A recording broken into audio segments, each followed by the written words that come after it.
श्री शाम्ब शिवाय नमः। श्री गणेशाय नमः। मित्रों, आज हम विधेश्वर संहिता के 7वें अध्याय के महात्म को जानेंगे और समझेंगे।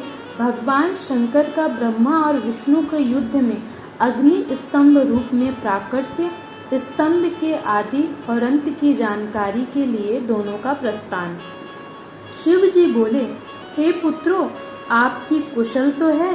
मेरे अनुशासन में जगत तथा देव श्रेष्ठ अपने अपने कार्यों में लगे तो हैं। हे देवताओं, ब्रह्मा और विष्णु के बीच होने वाले युद्ध का वृतांत तो मुझे पहले से ही ज्ञात था। आप लोगों ने यहाँ आने का परिश्रम करके उसे पुनः बताया है। हे सनत कुमार, उमापति शंकर ने इस प्रकार मुस्कुराते हुए मधुर वाणी में उन देवगणों को संतुष्ट किया।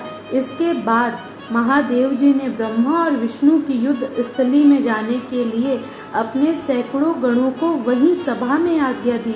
तब महादेव जी के प्रयाण के लिए अनेक प्रकार के बाजे बजने लगे और उनके गणाध्यक्ष भी अनेक प्रकार से सज धज कर वाहनों पर सवार होकर जाने के लिए तैयार हो गए। भगवान उमापति 5 मंडलों से सुशोभित आगे से पीछे तक प्रणव ओम की आकृति वाले सुंदर रथ पर आरूढ़ हो गए। इस प्रकार पुत्रों और गणों सहित प्रस्थान किए हुए शिव जी के पीछे पीछे इंद्र आदि सभी देवगण भी चल पड़े। विचित्र ध्वजाएं, पंखे, चंवर, पुष्प वृष्टि, संगीत, नृत्य और वादों से सम्मानित पशुपति भगवान शिव भगवती उमा के साथ सेना सहित उन दोनों ब्रह्मा और विष्णु की युद्ध भूमि में आ पहुँचे।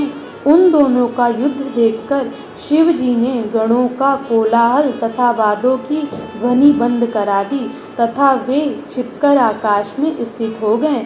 उधर शूरवीर ब्रह्मा और विष्णु एक दूसरे को मारने की इच्छा से महेश्वर अस्त्र और पशुपतास्त्र का परस्पर संधान कर रहे थे।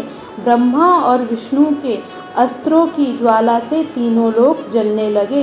निराकार भगवान शंकर इस अकाल प्रलय को आया देखकर एक भयंकर विशाल अग्नि स्तंभ के रूप में उन दोनों के बीच प्रकट हो गए। संसार को नष्ट करने में सक्षम वे दोनों दिव्य अस्त्र अपने तेज सहित उन महान अग्नि स्तंभ के सामने प्रकट होते ही तत्क्षण शांत हो गए। दिव्य अस्त्रों को शांत करने वाले इस आश्चर्यकारी तथा शुभ अग्नि स्तंभ को देखकर सभी लोग परस्पर कहने लगे कि यह अद्भुत आकार वाला स्तंभ क्या है। यह दिव्य अग्नि स्तंभ कैसे प्रकट हो गया। इसकी ऊंचाई और इसकी जड़ की हम दोनों जांच करें। ऐसा एक साथ निश्चय करके वे दोनों अभिमानी वीर उसकी परीक्षा करने को तत्पर हो गए और शीघ्रता पूर्वक चल पड़े। हम दोनों के साथ रहने से यह कार्य संपन्न नहीं होगा। ऐसा कहकर विष्णु ने सूकर का रूप धारण किया और उसकी जड़ की खोज में चल पड़े। उसी प्रकार ब्रह्मा भी हंस का रूप धारण करके उसका अंत खोजने के लिए चल पड़े।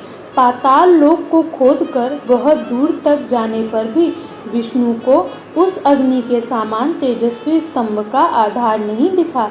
तब थक हार कर शुक्राकृति विष्णु रणभूमि में वापस आ गए। हे तात, आकाश मार्ग से जाते हुए आपके पिता ब्रह्मा जी ने मार्ग में अद्भुत केतकी यानी कि केवड़े के पुष्प को गिरते देखा। अनेक वर्षों से गिरते रहने पर भी वह ताजा और अति सुगंध युक्त था। ब्रह्मा और विष्णु के इस विग्रह पूर्ण कृत्य को देखकर भगवान परमेश्वर हंस पड़े, जिसके कंपन के कारण उनका मस्तक हिला और वह श्रेष्ठ केतकी का पुष्प उन दोनों के ऊपर कृपा करने के लिए गिरा।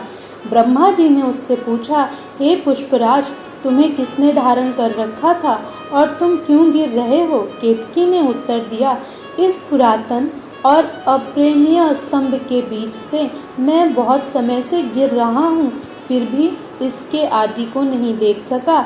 अतः आप भी इस स्तंभ का अंत देखने की आशा छोड़ दें। ब्रह्मा जी ने कहा, मैं तो हंस का रूप लेकर इसका अंत देखने के लिए यहाँ आया हूँ। अब हे मित्र, मेरा एक अभिलाषित काम तुम्हें करना पड़ेगा। विष्णु के पास मेरे साथ चलकर तुम्हें इतना कहना है कि ब्रह्मा ने इस स्तंभ का अंत देख लिया है। हे अच्युत, मैं इस बात का साक्षी हूँ।